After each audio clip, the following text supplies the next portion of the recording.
Olá, eu sou o professor Avelino Júnior e eu estou ministrando aulas de odontologia legal para o curso de odontologia do Unifunvic. Hoje nós vamos falar da aula número 10, energias de ordem físico-química. Por que nós vamos tratar esse nome? Por que é físico-químico? Observem que nós já tratamos de energia de ordem mecânica, de ordem física, de ordem química e agora físico-química. Por quê? Porque nós vamos tratar das asfixias. Na asfixia, na falta do oxigênio, o que acontece? Nós não vamos ter a troca gasosa, isto é, a hematose, e nós vamos ter um problema sério. Porque se porventura, lá na membrana pleural, lá em contato com a membrana onde o mais concentrado passa para o menos concentrado, onde tem mais oxigênio aqui no pulmão e menos no sangue, e a mesma coisa, tem mais gás carbônico no sangue querendo sair e menos ali no pulmão, de mais para menos é uma troca gasosa. Então, quando o gás carbônico se desliga da hemácia e atravessa a membrana do pulmão, do alvéolo pulmonar, e ela vem para o próprio pulmão, nós temos a mesma coisa inversa. O oxigênio que está no pulmão, lá no alvéolo pulmonar, naquela membrana, o oxigênio ele vai com mais concentração para dentro do organismo, vai encontrar uma hemácia que vai carregar o oxigênio. Então é de mais concentrado para menos concentrado. Isso é um fenômeno físico, em diferença de concentração. Mas, quando o oxigênio se liga na hemácia, quando o gás carbônico se desliga da hemácia, nós temos aí uma ligação química. Portanto, nós falamos que é um fenômeno físico-químico. Ora, se há uma lesão corporal, uma asfixia, uma pessoa asfixiada, o ar não passa.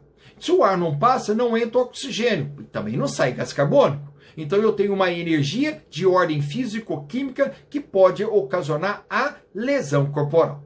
Então nós vamos agora falar, por exemplo, das asfixias externas, a chamada sufocação.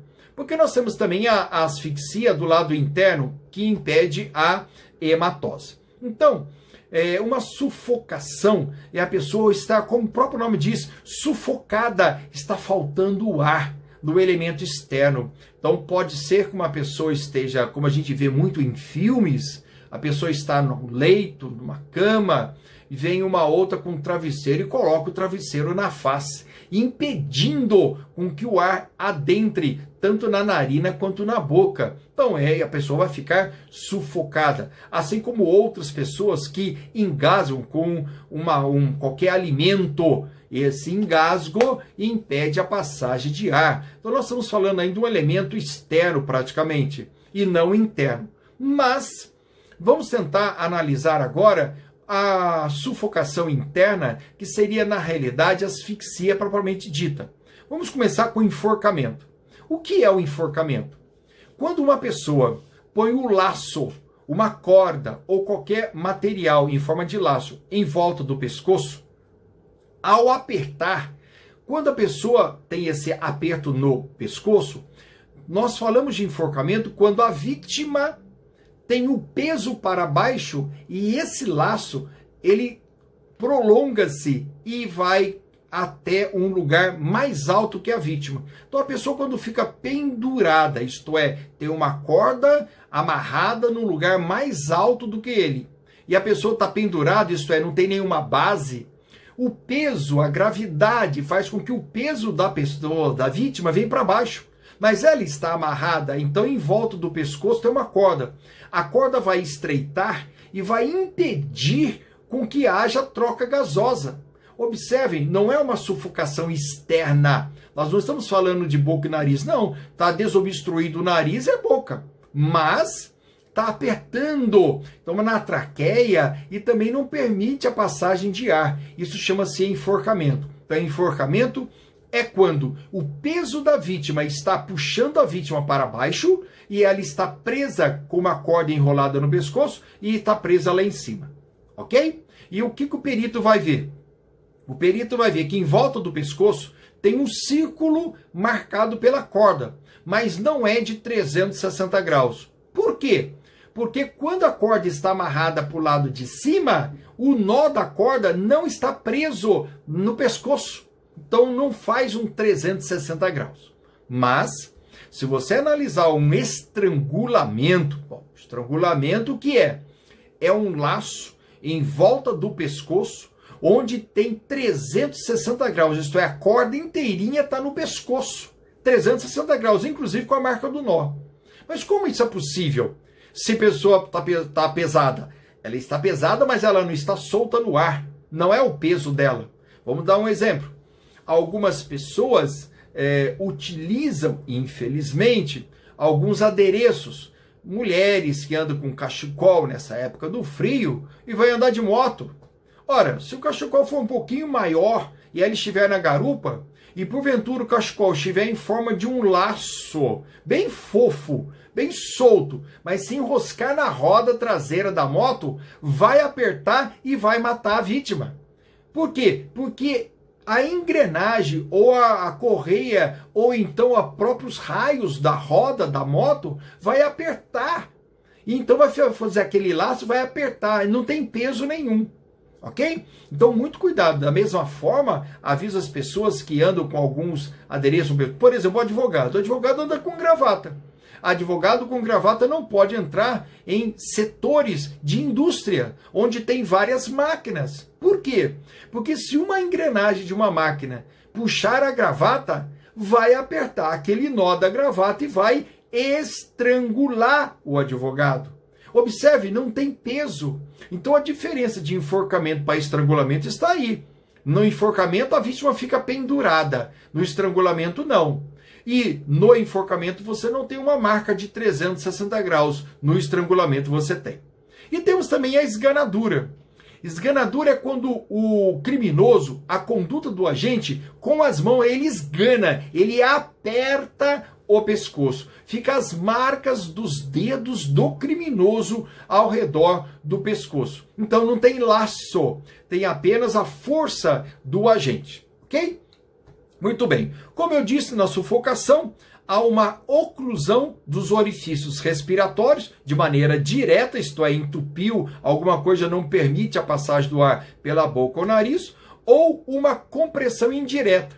Imaginem vocês num acidente automobilístico, onde o veículo vem em alta velocidade e bate de frente no outro veículo. E há um engavetamento. Outros veículos vêm batendo atrás. O que acontece com o motorista? Esse motorista que bateu, o motor, ele está todo nesse outro veículo. À medida que alguém vem batendo atrás dele, vai encurtando o tamanho do carro, ele fica preso. Então o volante, a direção, está apertando o tórax, enquanto o peso de trás vem todo amassando. Então ele não consegue fazer com que o diafragma faça o movimento respiratório.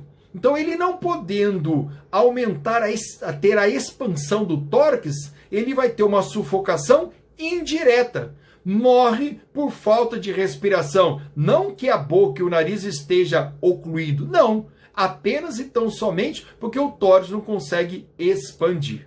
Tá? Um outro tipo de lesão de ordem físico-química é o soterramento. Soterramento é quando a pessoa ela é soterrada mesmo, vamos colocar o uso de terra, pessoa enterrada viva. Mas tem muita gente que cai em silos, onde tem trigo, onde tem milho, quer dizer, todo aquele farelo ali a pessoa não consegue respirar.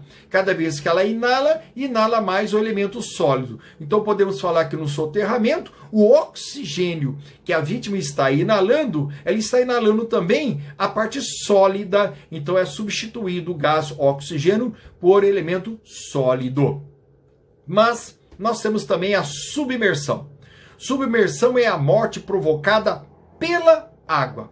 Isto é, a pessoa está nadando e aí de repente ela sente uma canseira, já não consegue mais nadar e ela começa a beber água e depois inalar água e ela inalando, então ela morre provocada pelo afogamento. Então a submersão é o chamado afogamento.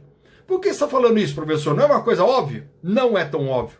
Porque muitas das vezes nós temos a imersão. Mas o que é imersão?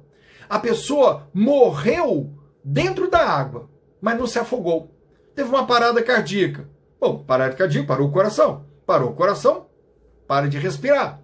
Então, se ela morre dentro d'água, ela não respira. Portanto, ela não morre por afogamento, mas morreu dentro d'água. E a água, nesse caso, não inunda o aparelho respiratório. Então, se o médico legista for fazer uma autópsia, ou necrópsia, melhor dizendo, ele vai verificar que não há água no pulmão. Por quê? Porque ele morreu dentro d'água, porém não afogado. Ok? Muito bem, com isso nós terminamos a energia de ordem físico-química. Breves exemplos, porque a nossa aula de videoconferência foi extremamente detalhada. Esta aula, videoaula, serve para lembretes para a nossa prova. E não esqueça de verificar os meus slides lá na plataforma AVA do Unifunvic. Ok? Muito obrigado, até a próxima aula. Acompanhe as minhas videoaulas no Instagram e também no meu canal do YouTube. Até mais!